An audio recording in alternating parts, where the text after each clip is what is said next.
GPL 嘛，那他们的打也非常强，所以我们必须要非常小心，不要被他杀了。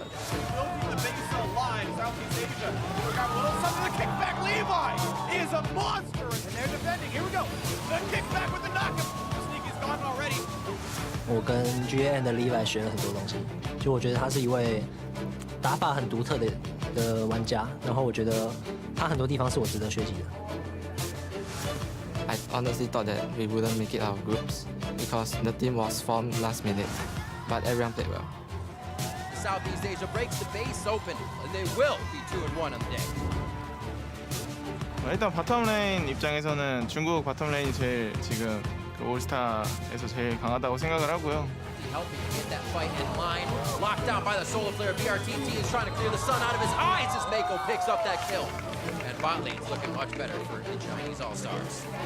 그래서 이제 저희 바텀라인 입장에서는 중국이 되게 강해 보이긴 해서 그래서 이제 좀 저희는 중국을 좀 일찍 만나기 싫었는데 네, 좀 상황 만나게 됐으니. 4强呢，碰到韩国队，对我来说我觉得无所谓吧，因为想要拿冠军的话，就每个对手都得击败的。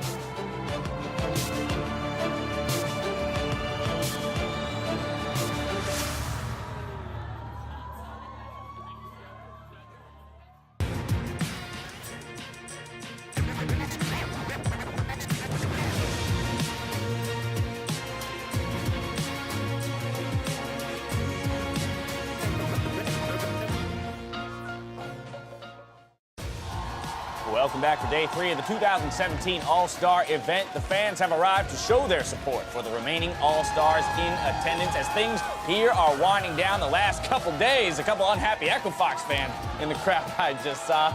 But earlier we had the pros from Southeast Asia prepping for their match up against the LMS. A big one there, a grudge match to say the least. Meanwhile, Faker staring down the barrel of a surprisingly difficult semi-final matchup against the Chinese All-Stars. Hello everyone, I'm James Dash Patterson, and my All-Star team is still looking for a fifth to challenge Sunday's champions. Hit me up if you'd like to join myself, Indiana Frosker and Black Martin, Fisher Lunga, and Sam, Kobe, Hartman, Kensler. What role do we need? A mid. We need a mid. We We need a need solid to replace mid laner. Kobe, so we actually have 2 people. Yeah, okay, actually 2 people. We need a new jungler and a mid. Before we jump into the Dream Team semifinals, let's get a reminder of how the 1v1 shook out. Just last night, Bjergsen and Jisu promoted to the semifinals, and we'll duke it out in a best-of-3 later today. Then the ADC superstars in Uzi and Prey will meet on Howling Abyss to round out the day. And I gotta say, I am such a fan of Jisu and the way he's playing it. It's not, you are. no farming for 100 CS. He learned this in Europe when he was on the Mysterious Monkeys. It's just like pick an all-in champion, Olaf Pantheon. Maybe a Garen comes in later and just go for that kill.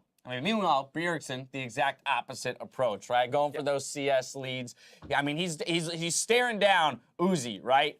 Bjergsen had the title. Uzi takes it the following year. Uzi's looking to defend it as well. And that's the thing, you know, Jisu, he's hot and heavy right now, but at the end of the day, we all know who's going to walk away with the trophies. It's the guys taking it seriously. It's the Bjergsens and probably the Uzis. Yeah, everybody knows Uzi's the tryhard. Calm down a little bit. Gotta ease into it. We got a whole day ahead of us, Deficio. I'm gonna keep the energy going. Keep some in the tank. Keep some gas in the tank. To get some insight on the skill and focus, though, that was demanded from Prey and Reckless in their 1v1 match, we decided to pull the audio in this special edition of Mic Check. I'm gonna lose. Lose Garen versus Garen? You are more buff than me, bro. You're a big boy. Big biceps. You know biceps?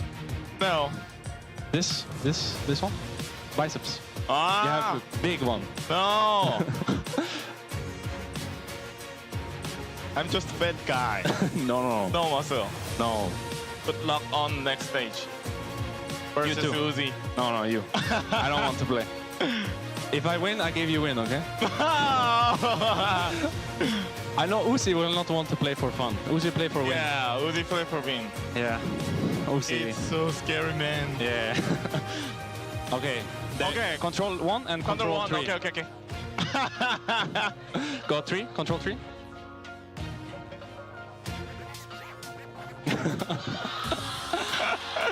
This dance is so cute. Yeah.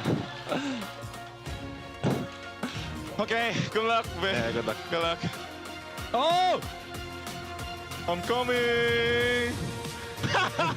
Yeah!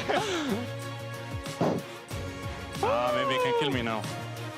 I'm coming. I know.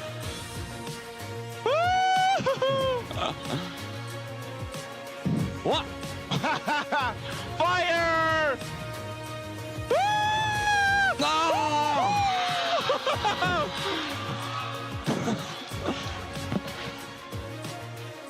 I'm rooting for Prey today. I just want to have Prey in the finals. He's definitely going to have fun. He was having a ton of fun. And actually a very stylish finish there, actually, like the early ignite and then the flash finish under turret. So impressive play out of Prey, to say the least. As we enter the later parts of the Dream Team tournament, though, it's important to acknowledge our dedication to heightening the level of competition. And as a result, the Western shit has been cut. First up, we've got a best of 3 between the LMS and Southeast Asia. Then there's a battle between Titans as the LPL take on Korea.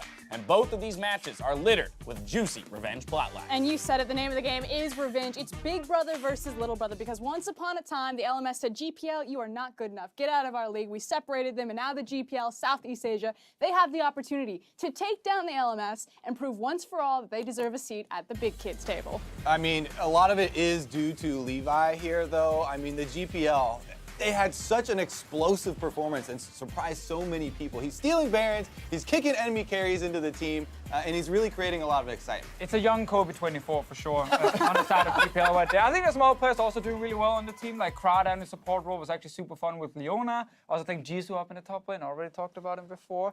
He is actually playing well, and that Sion performance was pretty spot on.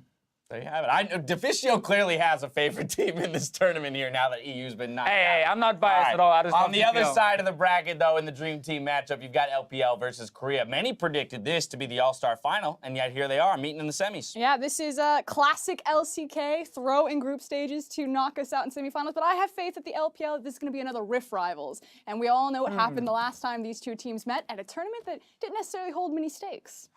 Well, I mean, I'm a little bit nervous still for LPL because I feel like Korea going into the best of 3 here, they've already lost 1 game, so a little bit mad about that one. Like, it could be a different beast showing up. Yeah, I have to say, best of series, Korea is always a very different look to them, so I definitely have a lot of confidence in those. Really, best of 3? I mean, I understand like the best of 5 argument, but Best of 3? anything, Best I'd be like, of yeah, anything. Korea. Best of League of Legends, it's Korea. That best of 1 Very wasn't much looking so, too hot. very much so. All right, well, looking back at that first matchup, though, LMS versus Southeast Asia, which team do you think is going to be the first one to move on and compete in the finals? Even though I'm a sucker for storylines, I really do think that it's still going to be the LMS. I mean, I think the big brother is going to triumph here. I said it at the very beginning, this is an LMS super team, and the only question mark we had was around Bebe, and this guy shows up and he gets a pentakill on Jhin, so best in all of the roles. Bebe's having another great tournament all the way back like season 2. I think they're going all the way. Levi alone is making this GPL team a super team, and I think he's been the best performing player during this tournament. I think actually the other members have also surprised me quite a lot, not names we are used to seeing here on the international stage, and the surprise factor in these games will be big. I think GPL will take 2-1. I mean, I'm a huge Levi fan, but I have to say, I have a little brother, and he has never beaten me at anything. So Anything at all. I also have to go. I have with a little brother, here. and he has beaten me at so many things. in There my we go, life. So GPL. I don't know if that argument holds a ton of weight there, Kobe. Regardless, though, even if Levi, is the star, and obviously he's going to be a big playmaker, Karsa has been fantastic at this tournament. I think he would have a He's word no with Levi, you. though. He's no Levi. He's definitely not Levi. They're 2 different people. But he had a Kha'Zix game. He went legendary. And I definitely do have a lot of faith in the LMS squad because they're playing as a team. They're coming in and trying to execute, more standard strategies, which, should prevail. A familial face-off, if you will. Now, as we kick off today's games, let's make sure to answer our Twitter question of the day. Who is the best player at the All-Star event so far, and why? Tweet to @LOLesports with the hashtag All-Star2017, and we'll check in later on in the show. Before we throw it over to Quickshot and Ezreal, Ziv shared his thoughts on his team's run so far.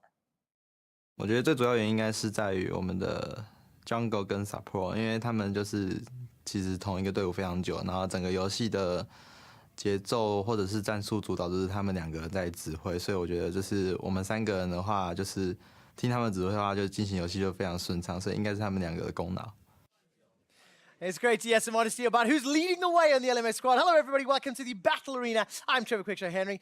And though tears were shed, I've reclaimed my spot as play-by-play after Isaac Ezreal Cummings Bentley had a stint there yesterday. But they were not tears of joy. Best. They were not tears of joy. They were not? Okay, okay. Deficio, he stepped up his play-by-play game, but I think you can catch up to. Yeah. Well, we'll put in some work. We'll put in some work. Hours, We'll give you a few shots today. Base banners, they are drawn for our first match of the day. It is LMS taking on the Stars from Southeast Asia. Let's quickly meet the players. Starting on the blue side, it is the LMS with Ziv in the top lane, Karsa in the jungle, FoFo in the mid lane, Bebe, bot lane support SwordArt, and their coach, State. There's going to be a lot of jungle attention, I think, from both teams this game, because facing them on the red side, it's Southeast Asia.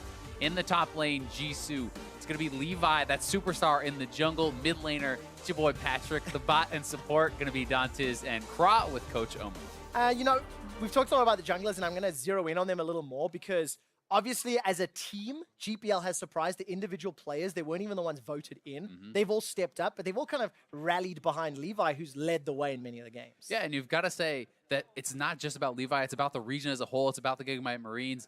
They have been proving themselves internationally this entire year. People were doubting them coming into MSI, doubting them coming into Worlds. The GPL is here to stay, and this is a team that was scrapped together last second. Yeah. They're taking down some of the top teams. They were even challenging China, and here they are now in the semifinals with a chance to go to the finals. And yes, of course, a lot of it is because of Levi and his incredible performances, and I'm going to be very excited to see if he can carry once again from the jungle. It's exciting to see that everybody else stepped up as well. There's a few players from the GPL regions talking about how these, non-voted members who have replaced the Vietnamese squad that's meant to be here have surprised on the international stage. Let's see if they can surprise again. Their opponents, the Big Brother, the LMS, the story the analyst has hit really, really hard.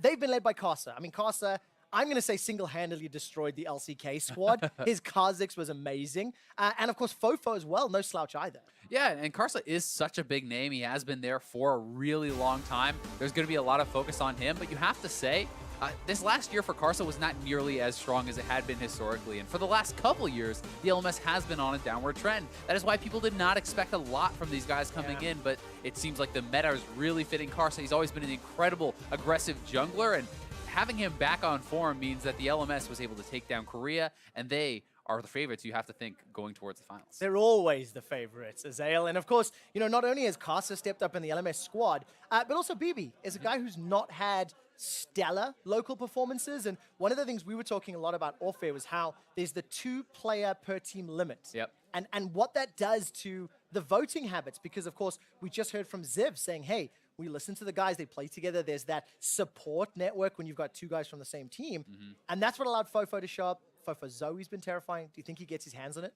I don't think so. I think he was too good on it in the 2 games for him to really see it again, unless you have a specific matchup counter, right? If you're very confident that you can beat it with a Kassadin or run it back on the Malzahar and play it better than some people did before. If there's something you have prepared, then sure, maybe you let it through, but with something that's already good against Zoe being the first ban for LMS, that to me is like, hey, we want to play Zoe, and that's going to be taken off the table immediately by Southeast Asia.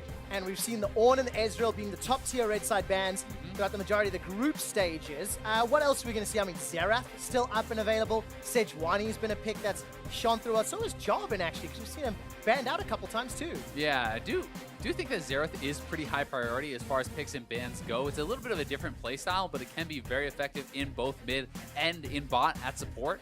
With Comet, it's such a strong pokey champion. And it's really just going to depend what kind of matchups you're comfortable with, because you cannot ban everything out. MF is big. Now there's Xerath, there's Ezreal, there's Jarvan, there's Sejuani, there's even things like Kha'Zix and Nocturne and all these aggressive junglers that you kind of have to worry about as well. And you cannot ban it all out. So it's a kind of pick and choose. Now, I wanted to see Bebe playing Kleptomancy Ezreal with the TPA skin. The skin that he earned back in the Season 2 finals. It is up, it is available. Please make it happen. Let's see if they lock it in. If not, it has to be a high priority option for SEA. Certainly could be. A little bit surprised, I have to say, by the first pick, Ryze, that high of a priority on this champion.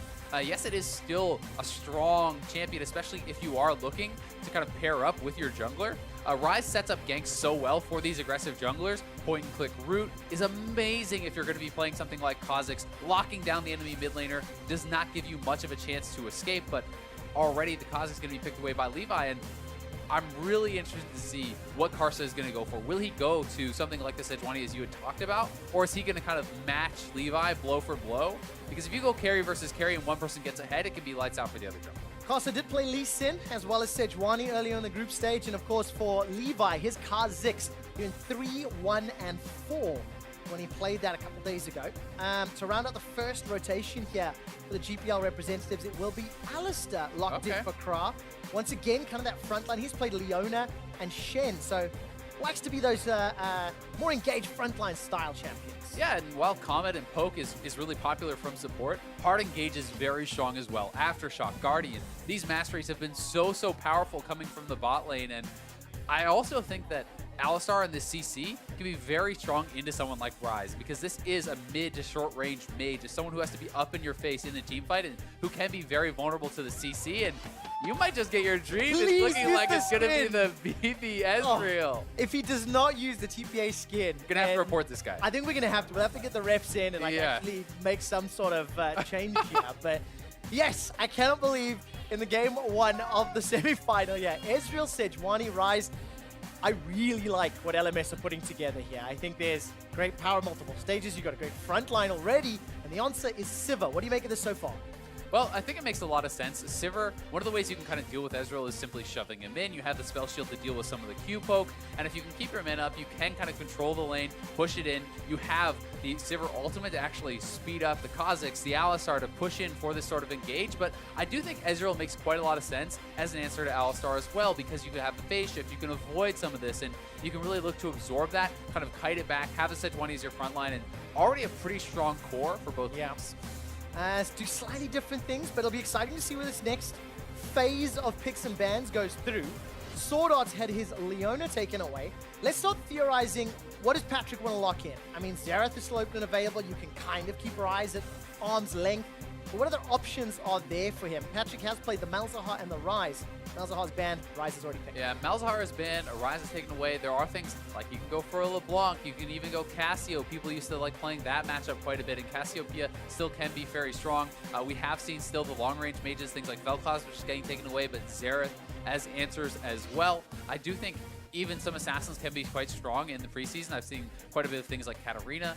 So I think there are a lot of options on the table. It just depends, what is the team style going to be? Do you want to commit to multiple assassins, multiple people jumping in? Because if you're not drafting some sort of a control mage, then you're already very committed to an all-in style with the Sivir ultimate, with the Kha'Zix, and with this sort of play. Well, one control mage banned away. There goes the Xerath as well as the Vel'Koz. There's actually 2 technically, I guess. The fact that Patrick has got a teleport in his summoner spell, maybe that indicates something like a LeBlanc that you could play with TP? Certainly possible. You also can obviously swap it up. I do think that Kassadin actually quite strong in preseason. That's another good answer here against the Ryze. Kassadin generally fares quite well in AP versus AP matchups. Most people taking Airy these days. Teleport works pretty well. You can kind of poke him out with the Q. But one of the big issues here is the really low wave clear for Kassadin. So if you can actually push them in, as the Ryze is known to do, if your side lanes start losing, your mid is going to get sieged very early on. So it's extremely important for Sivir, for Alistar, to hold their own in the bottom lane, because if Ezreal and Janna show up early to mid lane, Kassadin really has no answer to that siege, and the turret could be going down quickly. And that will just unlock LMS to allow Karsa to roam, invade, take control of the GPL jungle. Let's see if they can defend the towers. Janna is the phase 2 lock-in here for LMS. There was a hover on Camille. Now, Jisu, of course, has been playing the carry style all tournament. He's played 1 tank in Sion. Then he's had Jace, Camille. Jace is open, and he's obviously played some interesting ones in those 1v1. Kennen also available. People have been expecting Spellbook Kennen for a lot of this tournament. It's a very strong answer to Gnar if you wanted to go for it. But it's going to be Akali. Ooh, I like it. We're getting some spice in the first match of the semifinals here at All Stars. And Akali is not something we have been seeing in competitive for quite a long time, but for quite some time, at least even in North America, some of the tops have been practicing it, feeling like it was pretty viable. The early stages for Akali famously can be pretty rough. Yes, you can use the Shroud defensively to try to to keep yourself around, but really you don't have many options pre-6. Once you hit 6, once you have those ultimates that have the dash charges, you can start really going aggressive onto someone like this Gnar, and we could see Levi playing around it because there's so many dashes that Gnar cannot really escape from a very strong Akali. But if you get behind, you start being pretty worthless, and you're picking it into a Janna as well, which is going to disengage you in the team fight. Ezreal, that's the whole comp. Yeah. Kassadin, Go Kha'Zix, Akali, Sivir. If you get behind on those champions, you're donezo. I mean, it's triple assassins with a speed up and an engage, right? Like, this is very heavily go in. But they also have ways to win through split push. Kassadin and Akali 1-3-1. You have a relatively strong 3-man squad who can hold mid lane with the Sivir wave clear. Yes. So I think they have actually thought through a lot of the options. I will say, though, as far as a straight up 5v5, unless SEA is very far ahead, the LMS comp is just way too solid. I don't think that you can beat that team in a straight up 5v5. I think you have to spread the map. I think you have to get fixed. And it's going to be so difficult dealing with this Janna. If everything has to jump in and they use their dashes and Janna just like, get dunked, mate. We saw how powerful Janna was at Worlds. Let's see whether or not LMS and SwordArt can use it to the same effect. Ladies and gentlemen, it's LMS taking on Southeast Asia and the GPL. Go ham or go home. It's TPA skin, baby. I got exactly what I wanted when I heard Bebe was voted in. TPA Ezreal skin with Kleptomancy. Yes. All right, let's see how this works out now. This is going to be very, very interesting. So certainly super aggressive masteries when you're looking at SEA. Double electrocute, so domination for both Levi and Jisu. We do have Patrick actually deciding to take Comet. So that is a bit more atypical, but you still can hit confirm with your E because that is a slow onto the Ryze, which will allow you to get that down. But I do think a lot of this is going to be about how the early game goes for SEA. You have very little safe wave clear outside of the Sivir, so if you do fall behind, if the Akali and the Kassadin are getting sieged on, it's going to be bad. But at the same time, if you can get going and get out to those side lanes as the Assassins, one of the best champions from the jungle to actually assist in that split push is the Kha'Zix. Because if anyone tries to come in and 1v1 you, the Kha'Zix can be right there. You can knock them down and start taking turrets. All right, Levi versus Karsa then. Let's keep our eyes. That was our featured matchup coming into it and see what impact they can have. Obviously, Levi's going to have slightly more options in the early game, as you've mentioned, Ezreal. And we saw how powerful that stealth can be over the last 2 days. Defensive starts here. Both squads, I mean, BB's pushing up in that minion line. Gonna have a couple extra seconds. Yeah. Won't really do a whole lot to change the impact. We'll see if Dantiz and Gnar actually miss any CS by the time they get there. So what they're trying to do here, it looks like in the bot lane, is just get a really early push going. If you can actually zone them off the minion wave, then it's so much more annoying playing against this Ezreal because, as you can see, Dantiz and Gnar are going to kind of have to sit back. The Alistar doesn't really have much to add at level 1 until you're getting level 2, level 3. You really can't do a lot. So they're trying to maintain the push, shove them under turret, and try to poke out your opponents under that turret. If Sivir and Alistar can control the wave, though, you can negate a lot of that. So that's why it was so important for them to really just be sitting here in lane and get that early push. All right, we'll keep an eye on the next few minutes then, see whether or not the plan works out. Already the race to level 2 heavily in favor of Bebe. SwordArt, Dantiz, and Gnar paying a lot of respect. Not even an XP range for these last few minions. Yeah, this is actually pretty interesting too. So SwordArt is starting Spell Thieves and W. There are some builds where you actually go pretty heavily into AP Janna, like you're actually getting an early Frostfang. You can max W for the harass, and he is playing Airy, but you can go even more extreme with Comet to hit confirm that. But like, look at the damage. It's actually pretty high. People don't consider Janna to be one of those aggressive champions, but when we're playing against someone who cannot retaliate, you can actually go for these W maxes and see what you can get done in lane. I like that. Ranged into melee. If they can't hit back, just keep slapping them. Why are you hitting yourself? Why are you hitting yourself? Definitely the older brother, younger brother discussion continues even in game. Ooh, Levi's got to run because the collapse is coming in from Ziv and FoFo's coming up. Permafrost from Karsa bought a lot of time. Leap over the wall, follow through with the flash and the leap. Levi continues to run. Here comes FoFo. Double buffs available. FoFo not going to pick up first blood because it's Ziv that does with a boomerang. Yeah, Levi getting pretty aggressive there, but when both of your lanes are being pushed in, you can't get out on the map like that. You can't be that far up, and the collapse comes in. You have to cost him some summoners, but that's double buffs on a Gnar, which is going to make it really tough now for Jisu in top lane. It was already tough with an Akali in the early game. Now he has to deal with mini Gnar with red and blue buff. We'll keep an eye on how he farms over the next sort of 5 or so minutes. But as it stands, the wave A little bit in Ziv's favor as Jisu's just going to use that Mark of the Assassin to farm. Yeah, here it is again. So Karsa already knows that Levi is around there because he sees the scuttle. Levi's trying to clear out the blast cone to kind of protect his top laner there so that Karsa does not have that as a gank path, but both the lanes are pushing for the LMS. The collapse fully comes in from Ziv, from FoFo. They know they can go from this, flash over and get that kill. Very nice collapse from all of the LMS. Really, really well played. So, early advantage, 800 gold. Assists on Karsa and FoFo. It cost a number of summoner spells, so if Levi can find an opportunity, that'll be good. He's forced to run, though. Gets that scuttle crab before leaping to safety. There's no further follow-up after that. Yeah, definitely not. And it is one of the kind of limiting factors when you're playing this aggressive jungler. You want to be out there, you want to be doing stuff. If your lanes are losing, it's sometimes hard to actually be aggressive. You can't really get in the face of the Sejuani, even if you feel like you can win the duel. So that's something that is kind of working against them. Yeah, you really need that support. If you're going to be playing either in the enemy jungle or, as you say, picking the fight.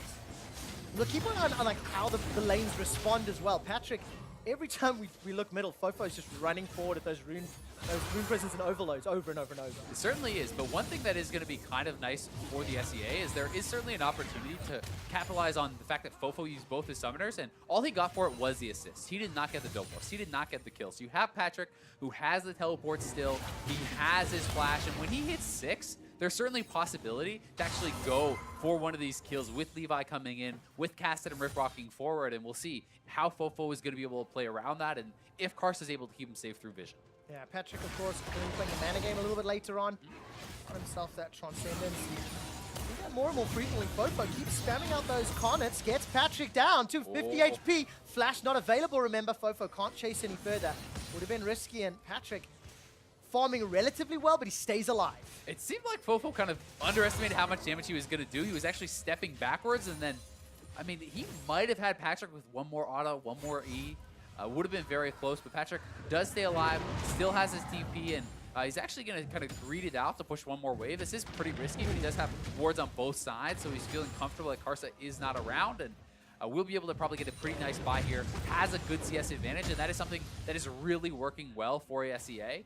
You've also got to give credit to Jisu, who, despite the fact that Gnar got double buffs, and he's in a melee versus range matchup with a weak early game on this champion, he's pretty well even on CS once he picks these up. Yeah, we haven't seen any of the trading patterns here, so whether or not Ziv was playing super aggro or not. But like you said, you know, all kudos to Jisu. He's come back into lane with that Hextech Revolver and a dash forward already with that Shadow Dance. Got himself a couple of stacks. Crescent Slash out, one more R. Forces the flash away from Ziv, and you've got to respect that damage. Exactly, and that's what I was talking about in Champ Select. Once you have the ultimate, you save up the charges, and despite the fact that this guy has the jump away, he forced a flash, did not commit any summoners, and that does not bode well for Ziv in that 1v1, because once he gets Gunblade, that's another slow that's going to be coming in. That's even more access to the chase down, and you kind of need to punish Akali's early weak game, or she can start to really run wild. Yeah, I don't think Ziv has watched any of Jisu's 1v1 matches on that murder bridge. Yeah. Because Jisu's been doing that over and over and over. Got to get the scouting reports in. Hey, you got to do it, dude. That's what this tournament's about. Anyways, bringing it to the lane. So Levi, Levi can look to gank either FoFo or Ziv. Well, FoFo is still flashless. If that lane can get set up, you've got level 6 on both of those solo laners. And Kassadin plus Kha'Zix or Akali plus Kha'Zix, anybody will get run down at this stage of the game. Honestly, I think as far as the SEA position goes, the one concern is the bot lane turret. Because this turret is extremely low, and this is only 8 minutes in. It looks like it's actually just dead right now. And that is what we had talked about as well. If you lose that bot lane turret too easily, which they do, that means that you're now not only losing the bot lane, Bebe is going to go and probably ruin the mid lane as well for Patrick. And Patrick is actually very happy farming this out, but Jisu getting aggressive here on Ziv. Keeps chasing him down. No flash available. Support coming up from Levi. Jisu even sidesteps the Gnar to avoid getting knocked back. No further opportunity, though, as Patrick, he jumps forward with the Riftwalk, continues to chase FoFo down. Rune Prism will buy a few extra seconds. Riftwalk continues. Force Pulse comes out as well. 200 HP left to burn through. Flash forward. Patrick takes a tower shot. Now he's tagged minutes. Flashes to safety. Riftwalk will be a few seconds away. W max, I believe, or not. You start at least from SwordArt. He gets the kill. Yeah. It is Max, yes. Yeah, it's a W Max. I mean, it's so strong into these melee matchups. There's not a lot they can do to retaliate. And now that's kind. I mean, it was pretty ballsy for Petra to be going for that when the bot lane is missing and he does get punished. Yes, he forced both the summoners out of FoFo. He did get a flash out of Bebe as well, so there's some things going for him there. But this is where the game can start to fall apart because they do not have good wave clear besides the Sivir. Sivir lost her turret very easily because she does not have any range support with her. They could not contest the push, and this is where they need to try to slow down the game. A lot. It's lot. nearly 10 minutes, and it's 2,000 and a bit gold already. Tower first blood, 2 kills, first dragon.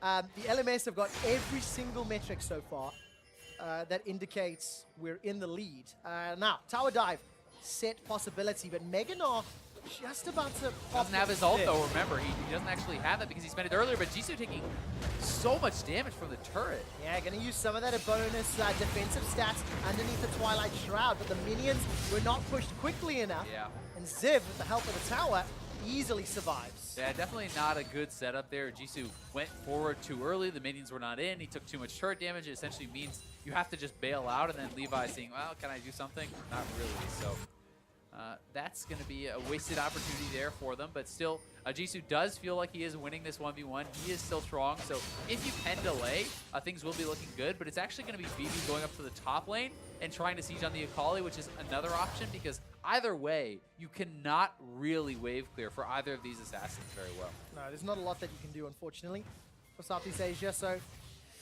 let's see whether or not they can find an opening. Levi's not had really any impact this early game. It felt like every time he was in the river, he found himself right in front of Karsa Sejuani.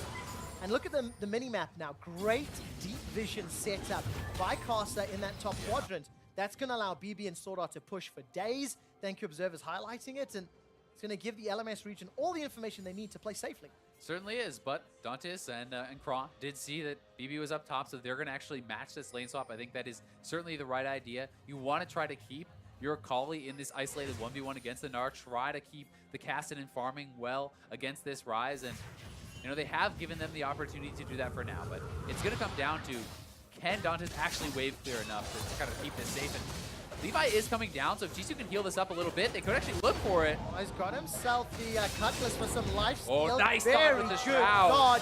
Ziv's now in trouble, gets jumped on by Levi, and Southeast Asia get the first. Oh, that was just sick from Jisu, dodging out, but Bebe's shooting the ultimate down. Do they know it's coming? They should now. Oh. That was a bit anticlimactic, actually, but we had to follow it. Yeah, I liked it. Props to the observers.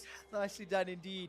All right, so Southeast Asia, they've got 1 on the board. There's 2 at risk of being caught out, and FoFo's coming for the dive. Look at that damage from the Klepto Ez. Already got Sheen and the Manamune starting to stack up. Another they're stack. keeping in. Kassadin's coming up too. But simply too late. Bebe takes a tower shot. That's the first kill of the fight. Oh, here comes Jisu. Dashes forward. Monsoon's going to buy a few seconds of time as Jisu goes invisible. Gets himself another. Oh, hello, reset. this is Patrick. He gets one with the Rift Walk. Low on HP, forced to run for his life. Bebe's looking to run him down. Gets another kill for the LMS. Now Jisu forced to flash over the wall. The Rune Prison, not going to be enough. Gonna lock down Krav for a few seconds longer. Some support from Levi, but it's too little. It's too late. It's a 1 for 4 in favor of the LMS. Yeah, GPL gonna lose so much there, and the turret now gonna be under pressure too. SwordArt doing a great job shutting down those assassins. They got the early kill. Akali potential to actually go nuts in that fight, but kited out very well. Deny the initial engage there from the Janna, and the Monsoon plus the shields is enough to reset this. I actually think that Dantiz and Kra did about as well as they could delaying this. You're actually going for the minions, realizing you need to push that out. Kra denies the engage there from Karsa, and Dantiz does clear out the wave, which buys them a bit of time here, but they're just so far behind the play. Their AD carry cannot really contribute too much. Patrick's already down to half HP when he comes in, and Bebe not even close to going down there. Look at how much healing comes out from the John ultimate, resetting the fight, and Bebe is just kind of allowed free reign here. He's able to chase them down, knock them out, and not much chance from there in the fight for GPL. Unfortunately not, and as we come out of the replay, it's 6 kills to 2. And FoFo with Bebe continue to run up to 3,000 gold lead. When we look at the minimap, Ziv still defending down bots and Bebe pushing up top. And FoFo, no one really able to stand toe-to-toe with him. He's just shoving in that mid lane. It's all just gone really, really well for LMS. The early game has played out. The bottom lane won, I don't want to say as expected, but they took advantage of the situation right from that level 1. Yeah, I mean, I would certainly say it's, if the Janna is going to go W max in any sorts of builds, I think it was a very intelligent adaptation going against an Alistar who, well, even if he tries to engage, you can deny it with Tornado. If he doesn't, he's just going to be getting poked out. So they kind of drafted a relatively weak lane into this, and unless Sivir can push that out, unless they can maintain the shove, you can't keep your turret alive. And that's really where the main problems have come from, because both the solo lanes were doing well in the 1v1. Levi was farming, things were going okay, but it's just got to be slow it down. It's the same game plan. We'll see if Ziv can get a kill here. So much damage from Levi. That ultimate Oh! There's no armor for Ziv. He gets eaten alive, and that's a bug splat. He even gets the flash there from Ziv, too, which is going to mean he's so vulnerable to getting picked off in the side lanes. It's buying Jisu some more time. The bottom turret is low, but they're looking for another dive here on top side. 4 men, and Dantiz. Ooh.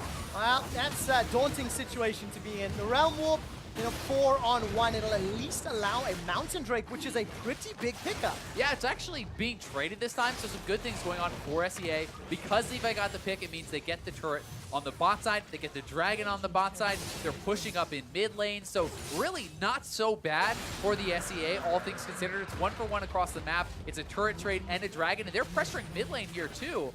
Actually looking pretty good. Yeah, not too bad. SEA not out of it yet. It was starting to feel like it could be. It was starting to feel like that snowball was becoming a boulder that would be insurmountable. However, open map, a couple of towers down, and actually some very squishy champions. If LMS don't keep up that vision, they can just get shut down. We saw how quickly Ziv died already. Yeah, certainly, and I'm a little bit surprised, though. Well, Magic actually going aggressive here, but he had no vision to do it. Yeah, a lot of damage being put down. He's going to Rift Walk over the wall. I think Flash used as well. And just that little kleptomancy for Bebe. He picks himself up. A potion is Shelly is summoned in the mid lane, and this bop should be enough to kill a tower. Yeah, this is very smart. Go and actually knock down the mid lane turret. I was going to say I was a bit surprised that they were waiting so long to do this. The SEA team is collapsing, but the turret will already be gone. You can pressure the Kassadin, take him out of his comfort. You don't want him free farming because he will become a threat later. And although this is still a very big lead for LMS, things are going as planned. You need to keep pushing the pace. You need to keep up the pressure on these turrets because you don't want the assassins taking over in the side lanes. Yeah, and of course, you cannot forget the 500, 600 CS Sivir win condition. I've seen it a few times where Sivers are allowed to wave clear for what feels like ever, and then all of a sudden that's Ricochet in the late game can just turn fights around. I mean, hey, once you have a Shiv and an Essence Reaver, you're going to be able to wave clear very, very quickly and relatively safely. An auto or two plus your Boomerang will take down most of a minion wave, and it's not just a Sivir win condition this time around because Kassadin, hyperscaling champion, Kha'Zix, if you're spreading the map, has so much potential to catch someone out and assassinate them. So they do have to make sure that they're being very cognizant. They have to keep their vision up, and I would say LMS has done a fantastic job of that so far, but if you ever get caught off guard, you can die instantly. Especially with a Dusk Blade of Drakthar side of Levi as well as Warrior Enchant. Looking at the rest of the itemization here, nothing too surprising. Tankiness being built for Karsa. A little bit of a mix here for Ziv. Still not quite beefy yet, but he'll get there eventually. And it looks like he is going for the more kind of split pushy build. He's likely building towards a Frozen Mallet. The Gunblade is a very big completion, though, for Akali and a huge power spike for this champion. It's a lot of added damage, gives you the additional slow for the chase down, plus some more burst on your combo. And if Ziv gets caught in a long lane, he really could get soloed out, especially there's even more threat when if Karsa's not there to defend him from Levi. Do you feel like the split push build for Ziv's Gnar is the right choice against this group of assassins? We'll maybe go back to that in a moment or two as Patrick is now forced to defend against a two-man stack of LMS. If you look in the jungle, Bebe and SwordArt are also making their way up. So again, the map is kind of split, and True Shot Barrage used just to slow down Jisu. Yep, push out that wave, and they have actually spotted Levi on a ward. Even though he has a pink around there, there was a clever ward to the left of that pink ward, which was covering the wraparound from the turret dive. That's the reason Karsa is here, and that's the reason Ziv is now moving forward. He's trying to bait them into making this dive happen, right into Karsa. See if they can make it happen. Jisu's going aggressive. He is indeed. Uses that Twilight Shroud to escape. Managed to find Levi, who's level 11. Got that secondary upgrade. and has used it already. Is making his way now back into this bottom lane. They're really looking for a kill, Ezreal. Yep, this is what you have to do. This is the way that they can win. You're not looking for a 5v5 against a Janna, against a Sejuani. You want to get picks. You want to snowball the game in the side lanes. That's how you delay the team. That's how you take objectives. You can't just bait and 5v5. You need to get a kill, spread the map, pressure turrets, and that's what SEA is looking to do. And as far as your earlier question about is it the best strategy for a Gnar, it's tough to know exactly how to itemize when there's a physical damage assassin and a magic damage assassin that are both going to be coming for you. You could say, well, build a Spirit Visage, try to survive and just kind of delay against the Akali. But, well, if Levi comes in here with the Dustblade and just is shredding you down, that's very risky. So he is building just max HP, which is going to be some general defense against both of them. And the Frozen Mallet does give him some survivability and ability to chase down Jisu if he kind of fills the all-in. So I think it's a reasonable choice. You could certainly make the argument to build straight up tanky and try to go after a team fight, but SEA probably doesn't want to give it to you anyway. Yeah, I guess it depends on how you utilize that build as well, right? You got to play around your itemization choices and as well as the enemy choices. 10 minutes has passed since our last check-in on gold. It's still 4,000. So while LMS were off to a great start in the laning phase in the opening minutes, it's slowed down somewhat as you've now got to go past that outer ring of turrets, get deep into Southeast Asia's jungle and push the vision, push for inner turrets. It gets a lot more difficult, and Dantiz is just rotating between lanes, clearing it out so quickly. And the big thing really for the LMS now is you've got the outer ring of turrets, set up Baron Vision, look to control that because there's nothing that shuts down a low wave clear split bushy team like the Baron. All right, Realm Warp is going to throw the LMS squad into the backline. It's only FoFo that gets there. They get the flash out of Kra, Dantiz, and I believe Patrick. So 3 for Realm Warp. That's well worth. That is super worth it. So they did get both the bot lane flashes there. Patrick's had just come up, but they're going to try to pressure on the Baron. If you can clear out the vision, if you can continually bait this, SEA only has so many ways to check it. If they have to face check and are pushed into that 5v5, it's very unlikely to look good for them. They're starting it up now. They're trying to force the TP out of Jisu, who has shown on the bot side. They're going for the fight. Already, Kra's in trouble. Unbreakable will buy some time, but how much time? Not enough. Bebe gets his first, looking for a second. It's in fact Karsa that gets the kill. Ziv throws up that ice boulder, won't find the slow, won't need it. Flash over the wall, gets a Gnar into the wall, and Southeast Asia are running for their lives. Levi sits inside the bush, throws down that Void Assault, buys some time, bursts down FoFo. Not enough for the kill. LMS get 4.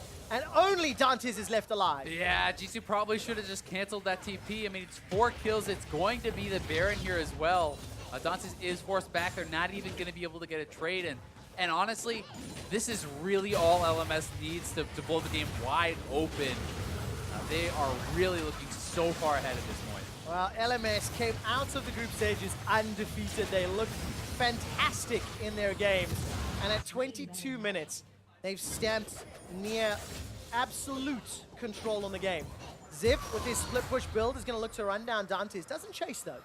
And is to get on the hunt out of Dantiz. He escapes with his life. And when he takes stock, Baron, 9,000 gold lead, there or thereabouts, 11-3. LMS can now just play the map game all they want. Yep, Ziv probably could have killed him, but showing respect to the fact that SEA could have other members there, but they go over the wall, they know some flashes are down. Kra already essentially chunked out of the fight, and then Jisu completes the teleport into the middle of everyone, knocked up into a root, instantly bursts down. No chance to really do anything. It's full retreat for the rest of the SEA squad, and no real chance to win in the 5v5, especially one that starts that way. So it's definitely looking rough. The split push game has been completely shut down because the Baron buff means the LMS will group, they will siege, they will force you to team fight, and good luck team fighting into a better team fighting team when you're 8,000 gold behind. And your only wave clear is Dantiz. So, or reliable wave clear is Dantiz. That's a much better term. Okay, so now I guess if you're a GPL fan, if you're a Levi supporter, as well as the rest of the squad, you start looking, right, how do they adjust? What do they change? It was a risky team composition to open this game, and it didn't work out from the lane phase. You gotta see if there's anything on your desk. Maybe you could throw it over at the LMS players. Then when they're trying to figure out what happened, you gank them, you take them down. Barring that, I'm not sure there's too many adjustments. I'm fairly confident, Ezreal, that there is a rule or a line somewhere in the rule book that says you cannot physically assault the enemy team by throwing water bottles at them. Maybe you could say you're lagging out, you know. straight to excuses. That's, Yeah. that's where we're at now. I think that's where we're at. Gone from distraction to excuses. Yeah. Well, SEA have lost their inhibitor in the mid lane, and look at that, by the way. One single Q with Duskblade, as well as Iceborne Gauntlet and a fully stacked Mirror Mana. BB chunks down about 40% of Patrick's health. Yeah. That's difficult. Yeah, it feels bad. Alternatively, you know, you can try for an all-in. That's basically your last hope. Pop the Sivir ult, hope that Croc can get a miracle combo, instantly kill someone, then maybe you have a chance to win the fight. But you have to get a pick immediately. If someone on LMS does not die instantly, you will not win the fight. That's not how you win the fight, Southeast Asia. Kra is already down. It's a double kill for Ziv as Levi is cut down where he stands on the hunt by Dantiz to try get to safety. But he now dies to FoFo. Where is the rest of Southeast Asia? Jisu's trying to pull away ever so slightly. Ziv hops over the wall. You can't hop far enough to chase a recall, my friend. LMS just going to push you with these super minions. This looks to be game one. Yeah, this does look to be game one. It was a cool strategy coming out of SEA, but if you fall behind, it's going to look rough. Maybe a little too much greed in the laning phase. They're trying to get engaged and trying to survive and trying to draft all these assassins, but LMS with a beautiful game, controlling it start to finish. Flawless performance from the LMS. Bebe leads the way with his TPA, Kleptomancy Ezreal. The rest of the LMS squad, as big brothers in the region, strike down GPL 1-0. Really impressive play. There's just not much to criticize from this LMS team, from the lanes they picked, the composition they drafted, how they executed the adaptations for the WMAX Janna against this kind of abusable lane. Yep. That was really the key, and I have to give a lot of credit to Bebe and SwordArt for unlocking the bottom lane. That cracks open the map and really tears apart the SEA strategy. Yeah, and it just, Levi never got into it.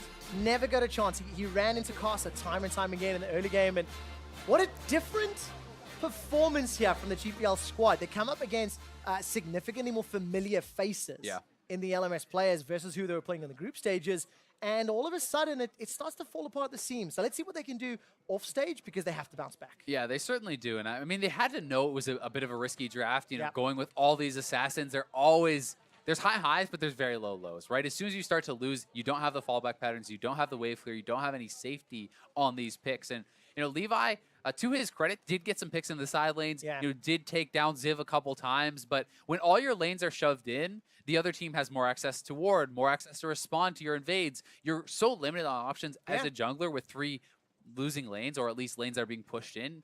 It is fair to say that, you know, Jisu was maybe winning his lane or doing well there, but still, he's going to get shoved in, and that limits you so heavily. It does, and something that I've seen a little bit of discussion on socials and Reddit and things like that is how these guys are, you know, from 3 different regions, speak 3 different languages. The common tongue is fairly broken English from what I'm led to believe. And trying to break it down, how to play this composition when losing, when behind, it is very, very difficult. Unfortunately, GPL couldn't pull it off. We'll see what they do in game 2. Before that, though, let's send it over to the analyst to break down how LMS won game 1.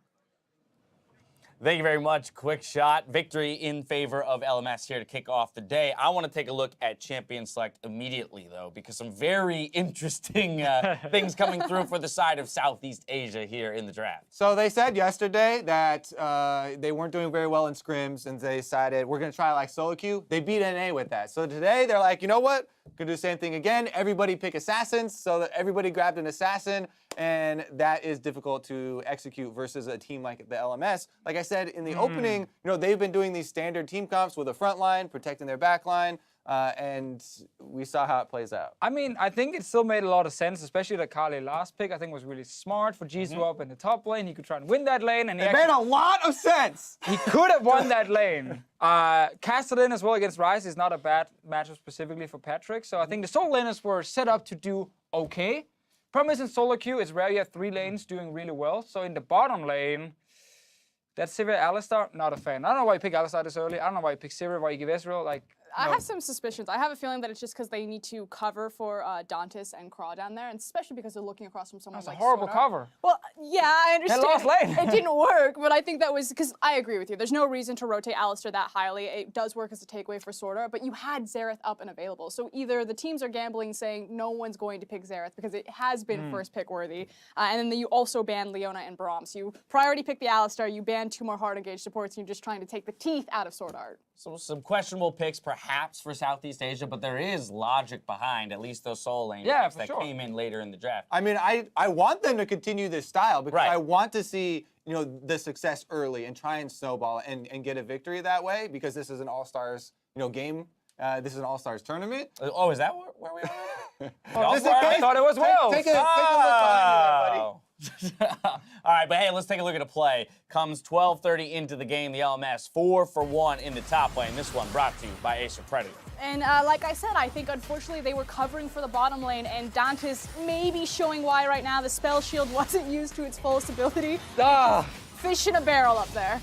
This is the kind of, you know, play that actually loses you the game straight up, because not only did the bot lane die, they also then have Jisu TP in and Patrick roaming up, and they also end up dying. At this point, Jisu had almost completed his Gunblade. He was about to just destroy the 1v1 lane, and then he gets forced top lane with TP, and he dies as well, and the whole game is lost. But here's the thing, I'm not going to put all of this on, you know, the top lane going wrong or the bottom lane going wrong, because Levi made the decision to invade when all of the lanes were pushing. He got called out, he got hit with First Blood, and the thing is yes, that First Blood didn't necessarily snowball to the bot lane getting destroyed, but they were getting shoved under. If Levi had instead directed his attention, worked with that Alistar, and tried to push back on Bebe and SwordArt, maybe it's a different picture. Alistar did more damage to champions than Sivir. See, that's not how it's supposed to be. That is not how That is my analysis here. I love it. No, it was fantastic analysis. So as you've identified the bot lane being the weak link or the issue here for Southeast Asia, and we mentioned perhaps, you know, this idea that you need to cover for them. What do they draft in game 2 to make sure that that bot lane is entirely covered for while the solo laners can gain whatever advantages they can? Tom Kench. I think you take the Kench and you actually prioritize Patrick and Jisu's champion pool. I think it was good that Jisu was able to pull out the Akali, so obviously he had something in his back pocket. He felt safe getting the last pick, but get Patrick something big. Again, the Xerath fell through. There were 2 bans on the mid lane in the first draft phase, so I don't think you priority pick Alistar again. Yeah, honestly, I think you're focusing too much on lane phase as well. We already saw in the skirmish there the Janna ultimate denying Akali That's very why you're supposed to stay in the 1v1 lane. There are a lot of tools here that will be drafting for team fights and these sorts of things from the LMS. So once you get step number 1 down, then we'll talk about how they can actually get step number 2. Also, don't give Ezreal over. There's like no reason to do that. Very, very strong champion at the moment. Do you feel that this game was entirely winnable with the composition for Southeast Asia had they purely avoided any of those team fight situations? I mean, in a perfect world where you, again, just don't have to team fight at all, sure that Akali can take over. The problem is everyone can always run to Baron at 20 minutes, start the Baron, and then you're kind of forced to TP in, and then there is a team fight. So I don't think they had the comp that could just, like, destroy LMS's, like, team fight. So they had to completely outplay through solo laners. And again, the Akali was getting rolling at least a little bit. Right. But the bot lane was losing so hard that it just didn't matter. And then Akali has to TP into fights, and then it's all over. Again, I agree with the mentality behind it. It's like a no-hold board. Like, everyone's just grabbing their own champion, and they're all super self-sufficient. They can jump in and out. They don't need to rely on their teamwork. So from that aspect, it makes sense, especially if the team's having trouble communicating. They don't necessarily have the biggest or the greatest synergy because they haven't been there that long. But again, holistically, it's not a great comp. All right, well, we are in the best of 3, so Southeast Asia does go over to the blue side, so they'll have at least a different side to operate from. Guarantees us some differences in champion select. We'll see if Southeast Asia can bounce back when they meet the LMS for game 2 after a quick break.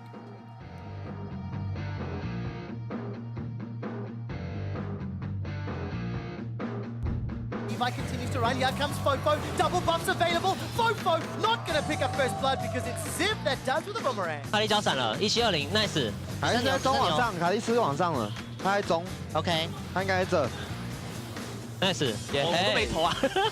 Bebe gets his first, looking for a second. It's in fact Karsa that gets the kill. Ziv throws up that ice boulder, won't find the slow, won't need it, as Levi is cut down where he stands on the hunt by Dantiz to try get to safety, but he now dies to FoFo.